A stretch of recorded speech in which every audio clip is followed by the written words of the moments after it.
Salut, prietenul meu, și bine ai venit la mine pe canal. Eu mă numesc Artur Corcodel și astăzi o să vorbim despre 3 componente necesare pentru studioul tău. Dar mai întâi de toate vreau să te rog să rămâi până la sfârșitul episodului, pentru că la urmă am de gând să-ți ofer ceva foarte important, ceva gratis, informații de folos pentru tine.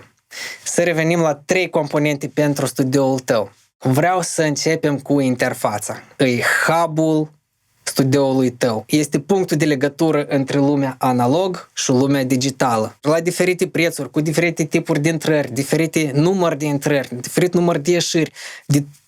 Deci gama este extraordinar de largă. Și în această gamă nebunatică și super mare, e foarte greu uneori să-ți dai seama care e cea mai bună alegere pentru tine și cum să alegi corect o interfață. În primul rând, eu sunt absolut contra la prostii de gen că dacă e mai scump înseamnă că e mai bun sau dacă e mai scump înseamnă că calitatea o să crească de nenumărate ori. Asta e o prostie, să nu credeți în chestia asta. Companiile au un scop să vă vândă produsul cât mai scump. Cu cât mai multă reclamă fac și hype fac pe bază la faptul că, băi, dacă ai să iei cartela asta care are 100 de intrări, 100 de ieșiri sau înregistrează la rezoluție de 192 kHz, calitatea ta o să crească de la nivel 0 la nivel 100. Eu am un exemplu foarte frumos pe tema asta. Să presupunem că avem 2 studiouri, da? Un studio e echipat maximal, alt studio e amatoresc, unde are tehnică amatoricească. Totodată avem 2 ingineri de sunet. Unul este cu experiență vastă, profesionist în domeniu, să spunem are 20 de ani de când lucrează în domeniu și lucrează așa la greu.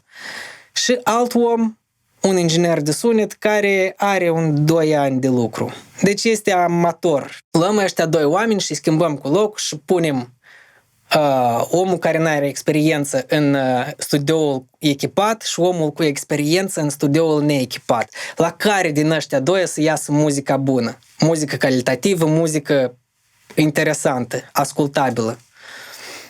Eu cred că e indiscutabil o să iasă la omul care are experiență și nu tehnica. Deci eu vreau să spun că nu tehnica face muzica și nu tehnica face calitatea. Da, tehnica îți oferă diferite posibilități de a crește, de a avansa sau îți deschide careva niveluri la care e mai greu de ajuns dacă ai o tehnică puțin mai limitată. Dar asta știți cum e? Omul face locul, nu locul face omul sau nu haina face omul. Asta în primul rând. A doua chestie care aveți nevoie în studio este microfonul. Sunt, desigur, mai multe tipuri. Este microfon dinamic, prin tub, prin microfon ribbon și electret este deocamdată. Și mai sunt în câteva, dar cel mai popular și la care voi ar trebui să tindeți sau să-l căutați este unul prin condensator.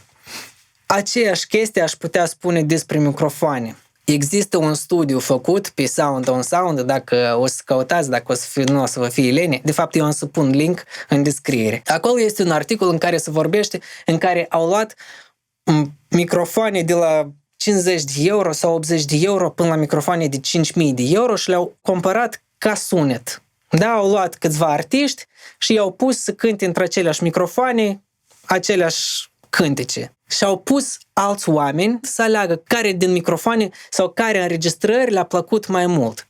Și oamenii au ales microfoane mai ieftine. Și asta vorbește foarte mult. Anume vorbește despre faptul că în prezent microfoanele care costă nu foarte scump nu sună deloc mai prost decât astea care costă scump. Și părerea mea subiectivă este că acum se vinde brandul foarte mult. Desigur, eu personal nu aș vrea să cumpăr un microfon chinezesc de $20, că sunt pe AliExpress de $20 microfoane, da? Și n-am să cumpăr din considerent că nu-mi dă calitate sau nu-mi dă claritate sau cât de curat e semnalul de la dânsele. Nu asta mă interesează. Mine mă interesează atunci când eu cumpăr un produs cât de cât bun, să fie durabil. Să țină nu un an sau să nu țină 2 ani și să ardă sau să nu mai lucrez. La un moment dat eu să înregistrez pe cineva și semnalul pur și simplu să dispară sau să înceapă a fâșii. Mi-e important un microfon sau o tehnică pe care o iau să-mi lucreze mult și bine, fără să am probleme și fără să mă deranjeze cu ceva. Microfoanele, interfețele le-am lăsat într-o parte. A treilea component din studio este căștile sau monitoarele. Acum, în care dintre astea ar trebui voi să lucrați, decideți numai voi. Sunt, spre exemplu, inginer de sunet cu renume mondial care lucrează doar în căști. Nu doar în căști, dar în mare măsură lucrează în căști. Cum e Andrew Sheps, spre exemplu, un inginer, cred că îl știți, dacă mă ascultați înseamnă că trebuie să-l știți. El poate mixa întrânsele doar din cauza că le cunoaște foarte bine. Deci cunoaște foarte bine proprietățile lor și nu într-atât cât de bine ele sună, dar cunoaște unde sunt slabe, unde sunt punctele slabe a acestor căști, da? E foarte important să înțelegi care e stereobaza, care e răspunsul lor de frecvență, unde ele sunt slabe, unde sunt ele puternice, dacă vorbim despre căști. Dacă vorbim despre boxă, despre monitoare, în joc intră și încăperea și acustica. Deci o modalitate foarte bună pentru voi ca să înțelegeți cum să lucrați corect cu monitoarele voastre, dacă vorbim despre monitoare, despre boxă, e să aveți un set de cântece, 5 sau 10 cântece, și ascultați aceleași cântece mult timp în sistemul vostru. Pe urmă vă duceți cu același pachet de cântece la altcineva, la un prieten care are tot studio, sau undeva în mașina cuiva, sau a voastră mașină, sau în alte căști. Deci ascultați aceleași cântece în toate sistemele de sunet pe care puteți să le găsiți. Vă întoarceți înapoi. Deci rânduiala e următoare. Ascultați la voi, vă duceți într-o undeva să ascultați. Pe urmă vă întoarceți înapoi la voi, ascultați, vă duceți iarăși în altă parte să ascultați. Veniți înapoi la voi, vă duceți mai departe în altă parte să ascultați. E foarte important să aveți referințe, multe referințe, ca să înțelegeți care e diferența între sunetul de la voi din studio sau din încăpere sau din casă și cum sună la altcineva. Fix aceeași sistemă e cu căștile, da? Și acum, după cum am promis, am ceva special pentru tine, prietenul meu. Eu am pregătit un ghid de echipament pentru home studio.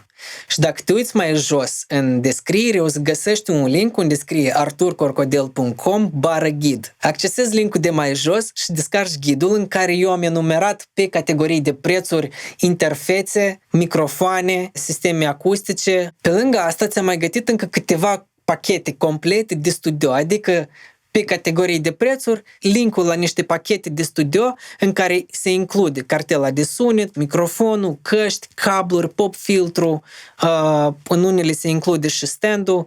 Deci nu ai decât să descarci ghidul și să te conduci după dânsul. Apropo, am uitat să spun că data viitoare o să vorbim despre sistemul WAD și de ce eu am renunțat să folosesc plugin-urile de la WAD. Și vreau să te rog să lași în comentarii care sunt frustrările tale și ce ai vrea tu să schimbi la tine în studio. Ce ai vrea tu să schimbi în setarea ta de la tine din studio. Îți mulțumesc, prietenul meu drag. Ne vedem joia viitoare.